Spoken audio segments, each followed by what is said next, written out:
Welcome to our first video blog, Reason and Company for the year 2018. Walker Wildman, come over here, Walker. Uh-oh. Yeah, Walker's here just watching. Sometimes he's on our video, but you can see how he's dressed. He walked 100 feet across the street from building to building, and you can see how he's donned because 15 degrees out there. Yeah, because we're having 15-degree weather here in northeast Mississippi. I know most of you are having the same type weather or colder across the USA. Abe hails from New Orleans, Louisiana, so to us we're Yankees. Yes. To him, and this is weather he's unfamiliar with completely, right, Abe? Yes. Completely unfamiliar with. Ed Vitagliano with me. On a serious note, we're here to discuss the president's tweet. You know, just because it's 2018 doesn't mean President Trump doesn't tweet. That was not part of his New Year's resolutions. He tweeted this, Abe and Ed, and we get us to talk about it here.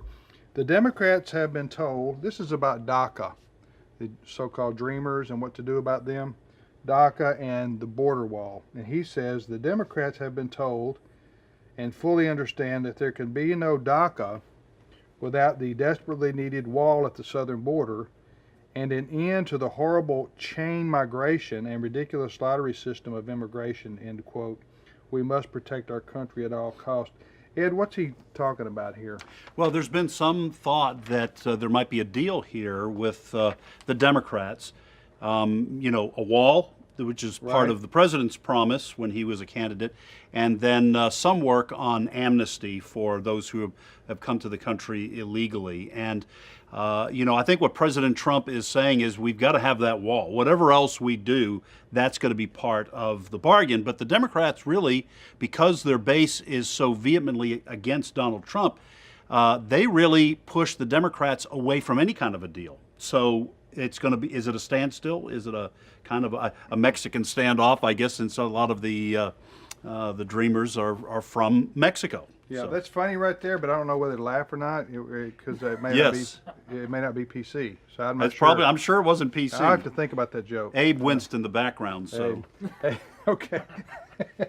Abe, you have a situation. You have the great negotiator here, President Trump, and I mean the art of the deal, so to speak. So he's saying, hey, listen, if you don't give me my wall that I promised folks in the campaign, I'm not going to help you promote DACA or the dreamers being allowed to. The dreamers, these are the people who've come to the country by others, right? They were brought by their parents. Okay. The parents were illegal aliens. Okay. And they brought children with them. Okay. And this chain migration situation. Now, what's chain migration That's exactly? another story. So that's people that have come and maybe granted some type of legal status, but then they invite their relatives to come over as well, which happened to be the scenario with the terrorists in New York a little ways back from Uzbekistan. Now, what do you think is going to happen here with between President Trump and the Democrats on this I think this is an interesting standoff. There were a lot of people who expected DACA to be a part of some type of deal prior to now because the DACA program expires in totality in March. So the heat is on, and I really think it's kind of put the ball in the court